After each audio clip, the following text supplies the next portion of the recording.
కాబట్టి ఏతుందో ఇవాళ వీళ్ళు ధర్మానికి ఇందాక సాంబశివరావు గారు చెప్పినట్లు అసలు ధర్మాన్ని ఇవాళ కాలదాస్తున్నారంటే ఇక్కడ ఉన్నటువంటి బీజేపీ ప్రభుత్వం, అమిత్ షా గారు, మోడీ గారు.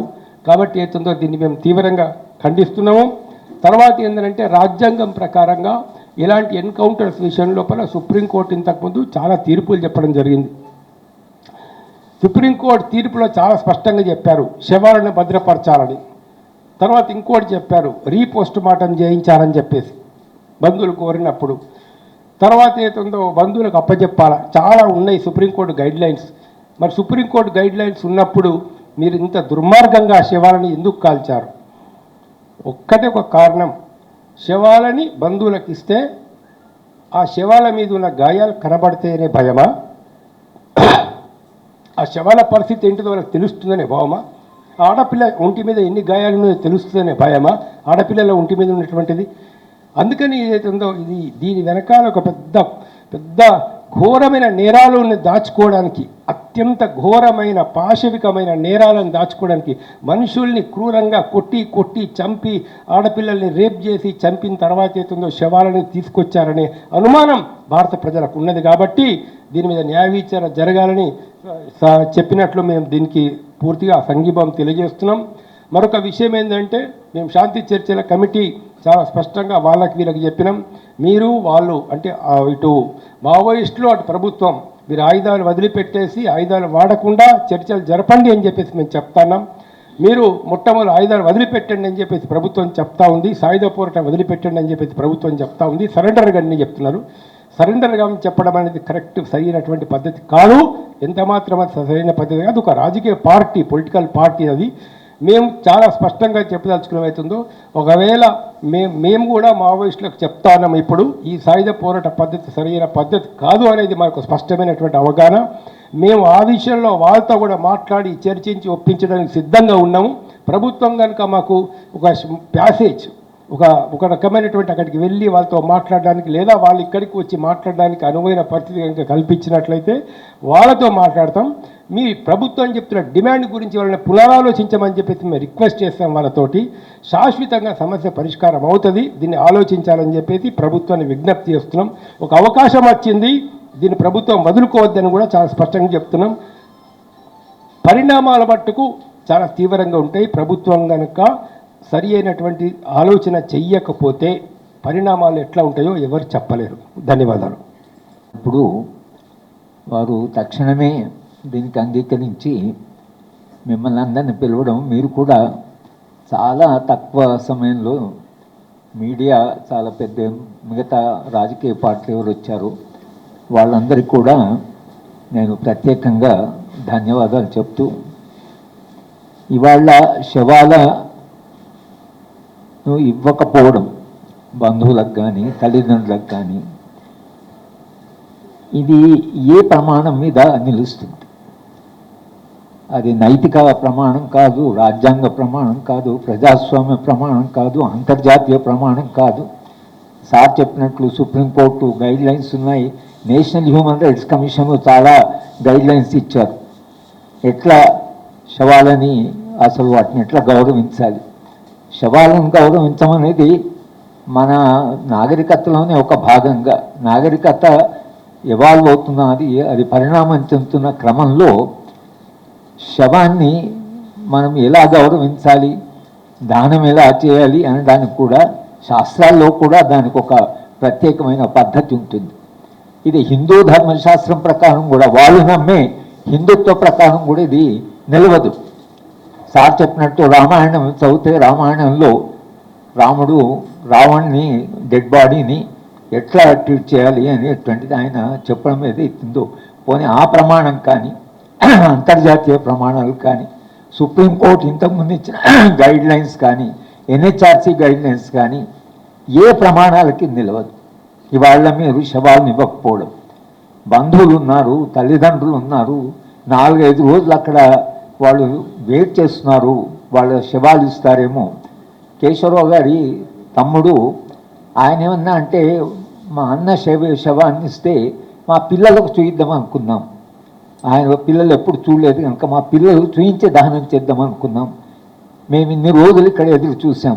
చివరికి ఆయన ఆగ్రహంగా ఆయన ఏమంటే మేమెప్పుడు ఆయన భావజాలంతో మేము అంగీకరించలేదు, కానీ ఇవాళ మమ్మల్ని అందరినీ నక్సలైట్లని మమ్మల్ని ఇక్కడనే ఎన్కౌంటర్ చేయండి అని కూడా అంత ఆగ్రహం దాకా తీసుకెళ్ళారు.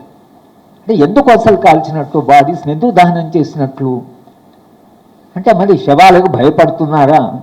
శవాలకు భయపడ్డ తర్వాత ఇక రాజ్యం ఎలా అవుతుంది? అది రాజ్యము దానికి ఉండే బలము, దానికి ఉండే వేలాది సంఖ్య లక్షలాది సంఖ్యలో ఉండే బలము, ఇంత ఆయుధాలు ఇంత పెట్టుకొని అక్కడ ఒక శవానికి మీరు భయపడి శవము కళ్ళ బయటకు వస్తే ప్రజలు స్పందిస్తారేమో, పెద్ద ప్రొసెషన్ జరుగుతుందేమో, లా అండ్ ఆర్డర్ ప్రాబ్లం వస్తుందేమో అనే రాజ్యము అది ఎట్లా అసలు పరిపాలించగలరు? రాజ్యానికి ఆ మాత్రము విశ్వాసం లేకపోతే తన మీద తనకు శవం బయటకు వస్తే ప్రజలంతా స్పందిస్తారంటే వాళ్ళ భావజాలాన్ని కానీ వాళ్ళ త్యాగాన్ని కానీ బయట సమాజం అంగీకరిస్తుందనే కదా మీరు అంగీకరించింది.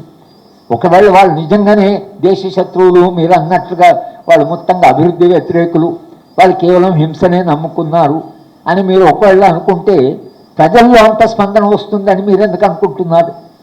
అంటే ప్రజలంతా గౌరవిస్తున్నారని అనుకున్నప్పుడు, ప్రజలంతా స్పందిస్తారని అనుకున్నప్పుడు మరి ఆ ఉద్యమం పట్ల మీ అభిప్రాయం ఎలా ఉండాలి? ఆ ఉద్యమం మీద స్వయాన మేము శాంతి చర్చలకు సిద్ధంగా ఉన్నామన్నప్పుడు అది ఒక పెద్ద అవకాశం కదా, రాజ్యానికి అది ఒక పెద్ద అవకాశం కదా. గతంలో కాంగ్రెస్ పార్టీ ఈ ఉద్యమాన్ని, ఈ పోరాటాన్ని ఎట్లా అర్థం చేసుకోవాలని చాలా ప్రయత్నాలు చేశారు. చాలాసార్లు సమావేశాలు పెట్టారు, సమావేశాలు పెట్టి చర్చించారు. అలాగే ప్లానింగ్ కమిషన్ ఒక కమిటీనే వేసింది. ఈ ఉద్యమం యొక్క మూలాలు ఏమిటి, ఈ ఉద్యమం ఎందుకున్నది. 2013లో సోనియా గాంధీ గారు ఓ మీటింగ్ పెట్టారు, మమ్మల్ని అందరూ కూడా పిలిచారు. ఈ ఆదివాసీ ప్రాంతాల్లో ఇంత అలజడి ఎందుకున్నది, దానికి ఏం చెయ్యాలి అని ఒక చర్చ. అంటే నిరంతరంగా ఒక చర్చ జరుగుతున్నది. అంటే ఉద్యమం అణచాలని ఒకవైపు, అలాగే ఉద్యమాన్ని అర్థం చేసుకోవాలని మరొక వైపు, ఇది నిరంతరంగా జరుగుతున్నది. దాని కొరకనే ప్లానింగ్ కమిషన్ ఓ కమిటీ వేసి దాంట్లో శంకరం గారు, బాలగోపాల్ గారు, నందిని సుందర్, బేలా భాటియా వీళ్ళందరినీ వేసి ఆ కమిటీ ఒక రిపోర్ట్ ఇచ్చింది ప్లానింగ్ కమిషన్. దీనికి మూలాలు ఎక్కడున్నాయి, ఆ మూలాలలోకి మీరు వెళితే ఈ ఉద్యమం దీనికి పరిష్కారం మీకు దొరుకుతుంది, ఒక రాజ్యాంగపర శాంతియుత పరిష్కారం మీకు దొరుకుతుంది అని ఒక ప్రయత్నం జరిగింది. ఈ ఏ ప్రయత్నం లేకుండా ఇవాళ మీరు మొత్తంగానే ఉద్యమాన్ని ముహూర్తం కూడా పెట్టి ఆ లోపల మేము మొత్తం ఉద్యమాన్ని అణచివేస్తాం అని మీరు అంటున్నారు. ఉద్యమాన్ని అణచివేస్తే సమస్యలు ఉంటాయి కదా, సమస్యలు పరిష్కారం చేయడం వల్ల సమాజంలో శాంతి వస్తుంది. కానీ నేను చాలా సందర్భాలు చెప్తున్నాను, ఇవాళ ఛత్తీస్గఢ్లో కానీ, జార్ఖండ్లో కానీ, సెంట్రల్ బీహార్లో కానీ, గడ్చిరోలి కానీ, వెస్ట్ బెంగాల్లో కానీ ఎక్కడైతే ఈ ఉద్యమం, ఈ పోరాటాలు జరుగుతున్నాయో ఈ ప్రాంతాలన్నీ ఆదివాసీ ప్రాంతాలు. ఆదివాసీ ప్రాంతాల్లో నిరంతరంగా ఈ పోరాటాలు ఎప్పటి నుంచి జరుగుతున్నాయి? 200 ఏళ్ళ నుంచి జరుగుతున్నాయి. 150 ఏళ్ళ కింద మీరు బిర్సా ముండా చనిపోయాడు. ఈ మధ్యన బిర్సా ముండా ఆయన చనిపోయిన దాన్ని సెలబ్రేట్ చేశారు ప్రభుత్వం. ఇదే ప్రభుత్వం ప్రధానమంత్రి వీళ్ళు బిర్సా ముండాకు పూలహారం వేశారు. ఆయన గౌరవంగా, ఆయన చేసిన త్యాగాన్ని గౌరవంగా మీరు చూశారు. అలాగే సీతారామరాజు 100 ఏళ్ల క్రితం, అలాగే కొమరం భీం, రాజీవ్ గోండ్ల పోరాటం, మొత్తం స్వాతంత్రోద్యమం నిండా పోరాటాలు ఉన్నాయి, ఆదివాసీ పోరాటాలు. ఎందుకు ఆదివాసీ పోరాటాలు ఇంత నిరంతరంగా ఆగకుండా నిరాఘాటంగా ఎందుకు పోరాటాలు చేస్తున్నారు? ఈ మాత్రం ప్రశ్న అడగలేదా ప్రభుత్వం? ఎందుకు ఈ పోరాటాలున్నాయని? ఈ పోరాటాలను ఎందుకంటే మీరు అడవిలోకి పోతున్నారు, అడవిలో విపరీతమైన సంపద ఉంది, ఆ సంపదను కొల్లగొట్టాలనుకుంటున్నారు. ఆదివాసులు ప్రతిఘటిస్తున్నారు. ఆదివాసులు ప్రతిఘటిస్తే ఆదివాసులతో చర్చలు జరపచ్చు కదా, ఎందుకు మీరు ప్రతిఘటిస్తున్నారు? ఇది దేశం కొరకు ఒకళ్ళ మీరు ఇది అభివృద్ధి, ప్రజల అభివృద్ధి అని అనుకుంటే, ఈ అభివృద్ధి ప్రజల ప్రయోజనం కొరకే అనుకుంటే చెప్పలేరా మీరు? ఆదివాసీలకు కూర్చోబెట్టి మీరు ఆదివాసుల సంప్రదింపులు చేయలేరా? కానీ మీరు ఏమాత్రం చర్చ కూడా లేకుండా ఆదివాసులు పోరాటాన్ని నిరంతరంగా అణచివేయాలని చూస్తున్నారు, అణచివేస్తూనే ఉన్నారు. అయినా పోరాటాలు కొనసాగుతున్నాయి. ఇవాళ అయితే ఇంకా మరి దుర్మార్గంగా ఇవాళ శవాలను ఇవ్వకపోవడానికి ఒక దుర్మార్గమైన భావజాలం ఉంది ప్రభుత్వానికి. ఆ భావజాలం ఏంటంటే ఆ అడవిలో ఉన్నటువంటి సంపద కొల్లగొట్టుకోవాలి. రాజ్యం కాదు, కార్పొరేట్ వాళ్ళకి అది అప్పచెప్పాలి. కార్పొరేట్కి అది అప్పచెప్పడానికి పర్యావరణంలో అంతర్జాతీయంగా రియోలో కాన్ఫరెన్స్ జరిగింది, యునైటెడ్ నేషన్స్ చర్చ జరిగింది, ప్రపంచం అంతా పర్యావరణం మీద చర్చ చేస్తుంటే నిన్నకు నిన్న ఇక్కడ ఒకవైపు ఇది జరుగుతోంది, ఈ ప్రాణాలు తీసుకుంటున్నారు. ఎన్విరాన్మెంటల్ డిపార్ట్మెంటు మొత్తము పర్యావరణాన్ని కాపాడడం కొరకని ఆ డిపార్ట్మెంట్ పెడితే మీరు మహారాష్ట్రలో 1,00,000 చెట్లను కొలగొట్టడానికి పర్మిషన్ ఇచ్చారు. ఇవాళ ఛత్తీస్గఢ్లో 2,00,000 చెట్లు కూలగొట్టాలి. ఇప్పుడు అక్కడ ఉన్న మీరు లక్షల చెట్లని కూలగొట్టొచ్చా? పర్యావరణ యొక్క ప్రమాణాలు ఏమయ్యాయి? ఎందుకు కూలగొడుతున్నారు? మనుషులు విపరీతంగా ఉష్ణోగ్రత పెరిగింది, గ్లేషియర్స్ ఇదవుతున్నాయి, ప్రపంచవ్యాప్తంగా ఆందోళన ఉంది, ఉష్ణోగ్రత పెరిగిపోతున్నది, వాతావరణం మారిపోతున్నది. ఇంత చర్చ జరుగుతున్నా మీరు లక్షల చెట్లని కూలగొట్టడం, చెట్లను కొలగొడుతున్నారు, మనుషులను కొలగొడుతున్నారు. మనిషి ప్రతిఘటిస్తే మనిషిని చంపుతున్నారు.